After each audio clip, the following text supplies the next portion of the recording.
Greg Finton and Lindsey Utz are the editors for the film on Apple Plus TV, Billie Eilish, The World's a Little Blurry. I'm Matt Noble from Gold Derby. I wanted to start off, we'll start off by asking you, Greg, what was the toughest choice you guys had to make in the edit room? Oh my God. That's God, is there a toughest choice? I mean, there were so many, and yet they were all like, I mean, I don't remember anything that was like so painful, that like on so many films there's like these painful decisions you have to make, and you just you make that decision and it's hard to live with it. But I don't remember any ones that were painful in that way. With this, there was we all had like sort of favorite scenes that we probably had to, like, lose at least parts of at some point. A real tough choice for me, I guess, was losing the scene at the Greek theater where she first really injured her leg, and we captured it all on camera. It was a great scene, but it ultimately became redundant when we sort of found a better scene. Yeah.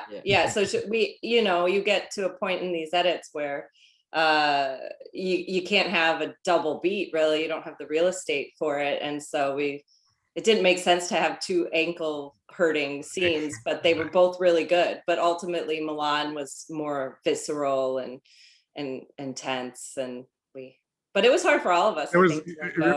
I'm just remembering now. It's been a while since we took that scene out, right? But I'm also remembering there was a big Bieber moment in that scene that was hard to lose as well. Right. So. Yeah. Yeah, Lindsey, was there a scene that's particularly tricky for you to have to lose?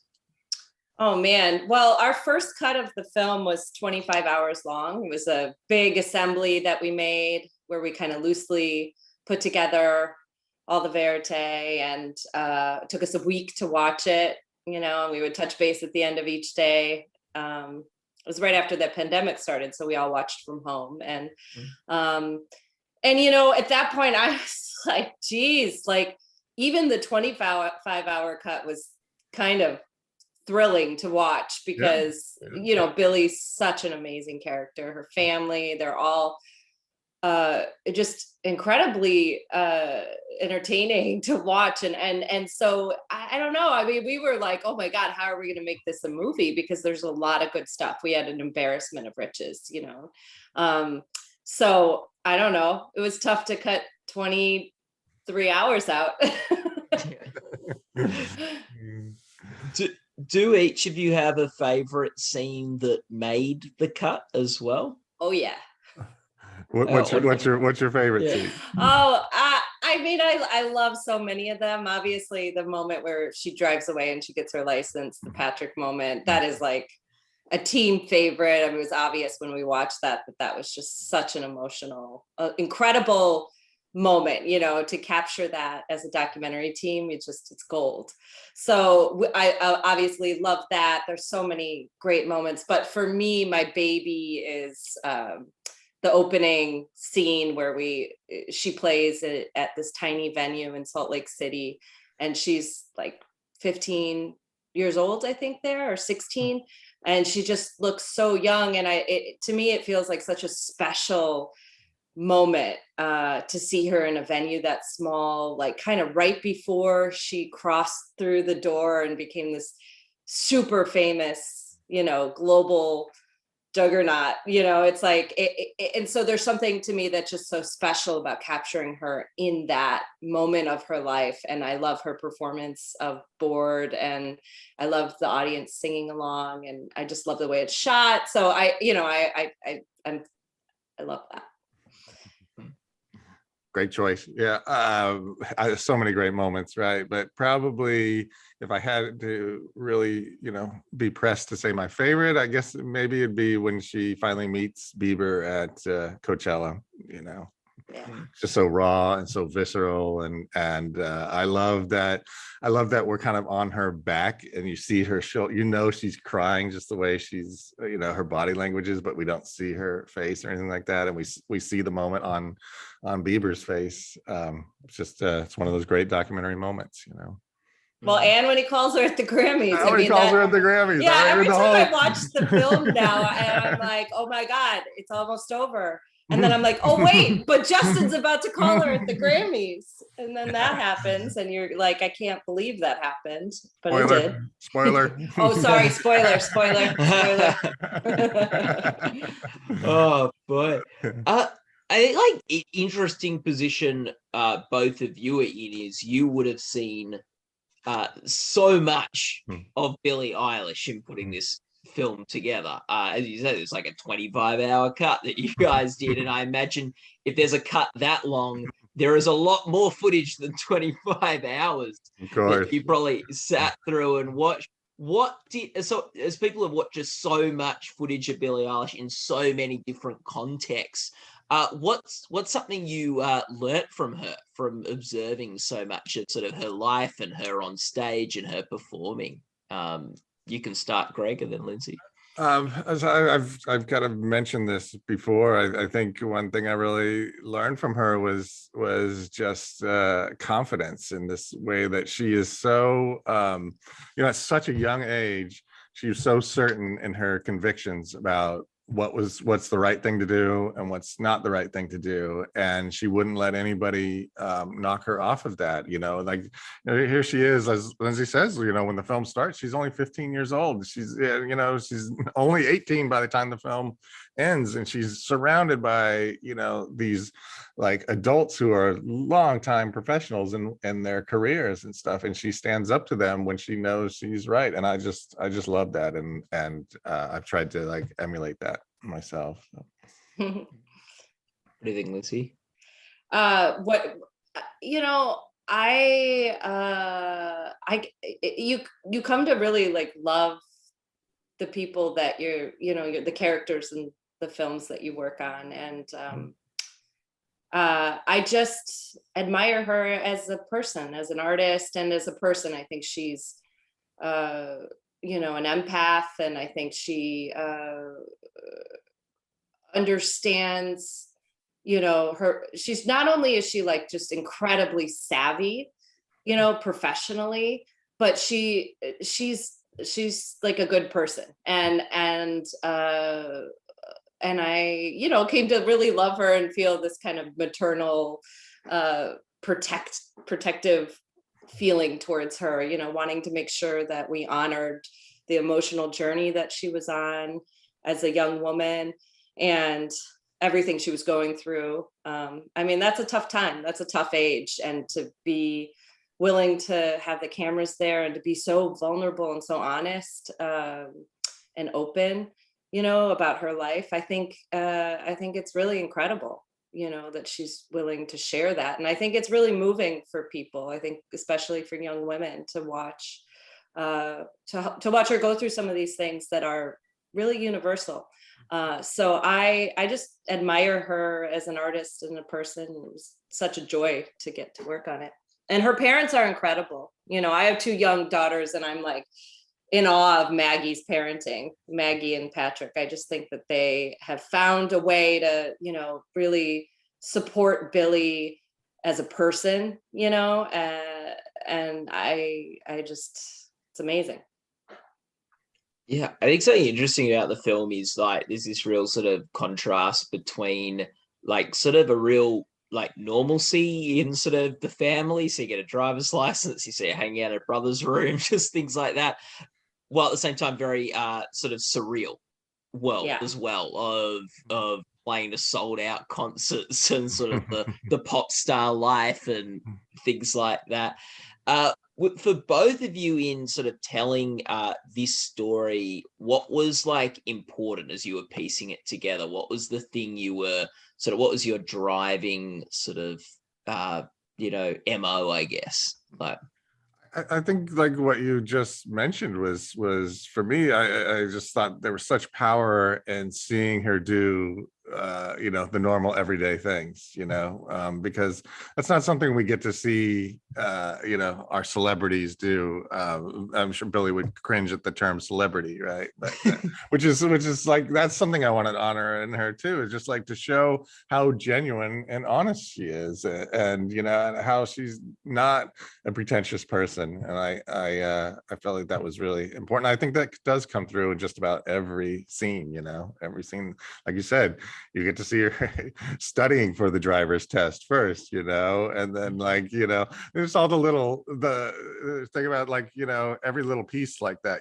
so yeah, there's the the theme of her getting her driver's license, but there's a number of scenes where she's driving and she's being instructed on how to drive, by her mother or whoever, and then by the end of the film she's finally driving by herself with her dog, and life couldn't be better, so all those little moments that you get, that I don't know you ever really capture moments like that in a scripted film.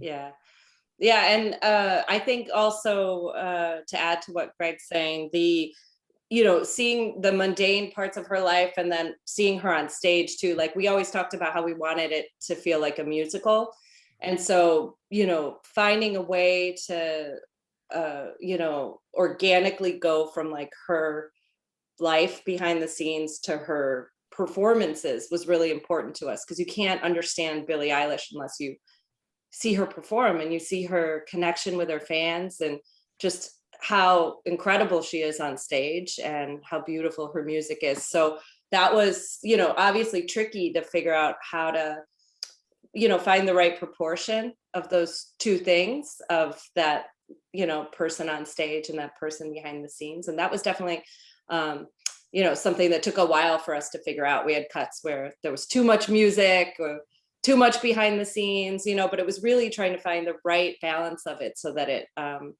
the performances kind of carried the emotion of what was happening in her life, but not in a way that was, too on the nose. We wanted it to feel all very kind of natural.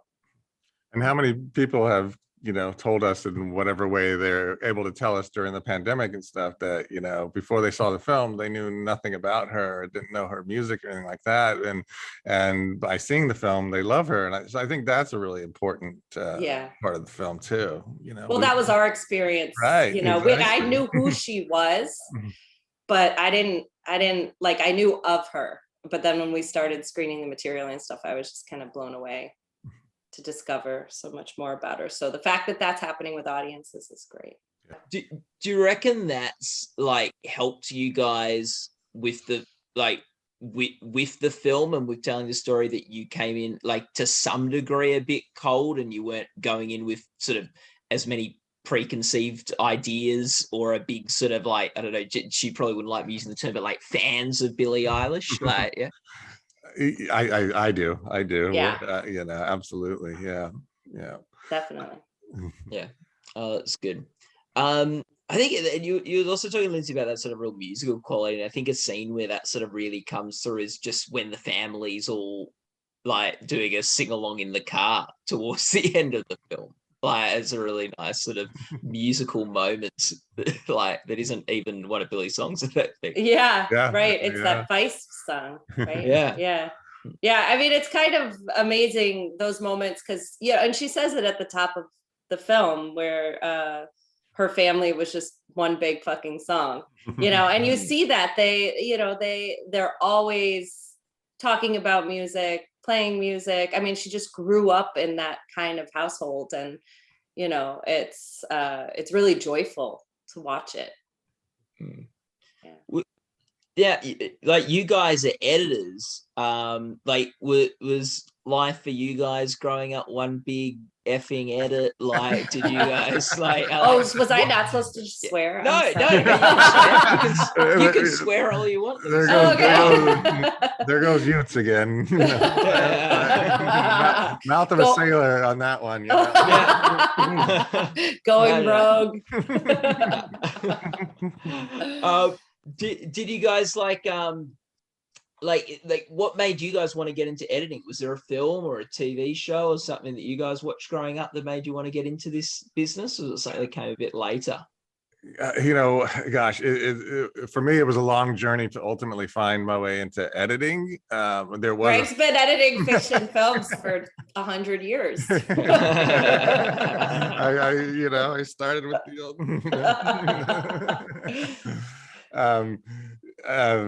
There was a film that I saw when I was in college that made me want to that got me interested in filmmaking, and that was Paris, Texas.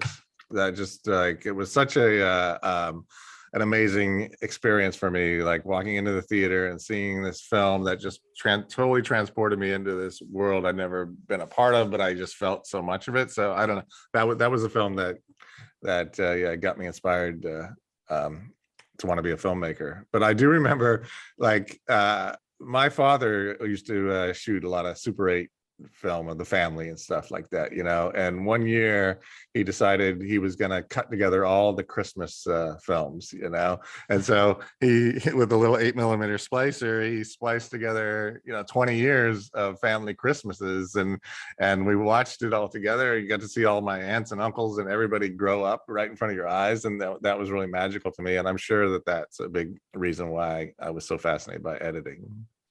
Wow. Lindsey? Yeah, I've always loved editing. I started out doing creative writing and then discovered film and realized that editing was like creative writing, but with all these different tools, performance and light and sound. And I've just it's always resonated with me, the process of putting these pieces together. And I am a deep lover of verite film, in particular, of cinema verite, this kind of observational style of filmmaking where you get to be with a person on a journey, where you get to you're experiencing what the audience or what the characters on the screen are experiencing in the moment. This kind of present tense filmmaking I'm very excited about. So those tend to be the projects that I'm the most drawn to. And so, of course, with Billie, the fact they had this kind of access, and we got to really, really be with her was thrilling to me. I think had this been some film that was, a bunch of experts talking about Billie Eilish, I don't know if I would have been excited about that. Yeah. Oh, that's good. What did you guys learn about working with each other on this film? What was that experience like? It was great. No comment. No comment. Just kidding. We had to separate to separate sides of the city just so we could finish this day. We couldn't be in the same room together.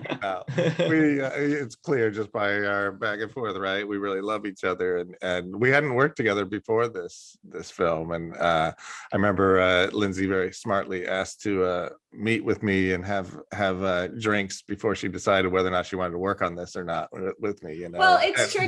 It's tricky co-editing with. Of course, it other, is. No, you gotta like each other. There certain I was just gonna say how we just hit it off right away at that one, and I think we both knew. I certainly knew that we would work great. I remember coming out of that meeting and immediately calling RJ and said, we'll work great together. It'll be great. Don't worry.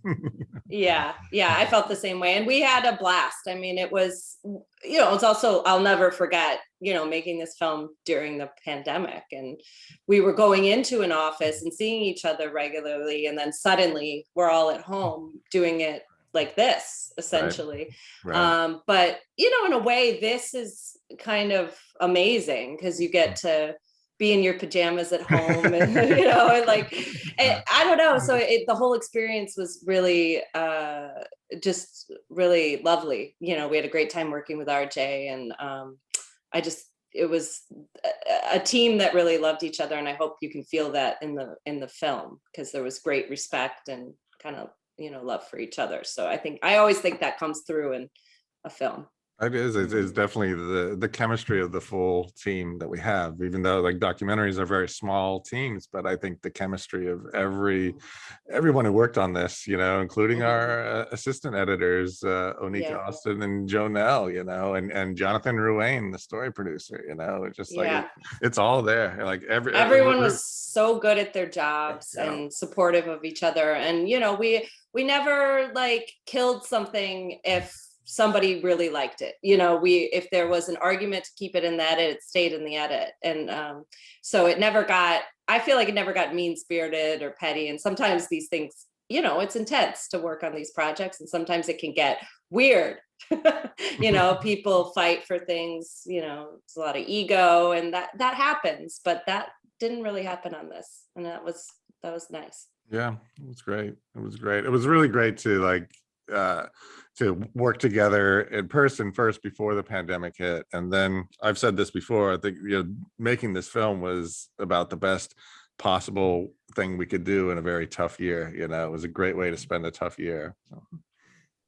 Oh, fantastic. Well, thank you so much for spending time with us today, Greg and Lindsey. All the best for the film coming down the pipeline on the awards circuit. And people watching this interview can go to goldderby.com to watch interviews with other award contenders and make your own predictions.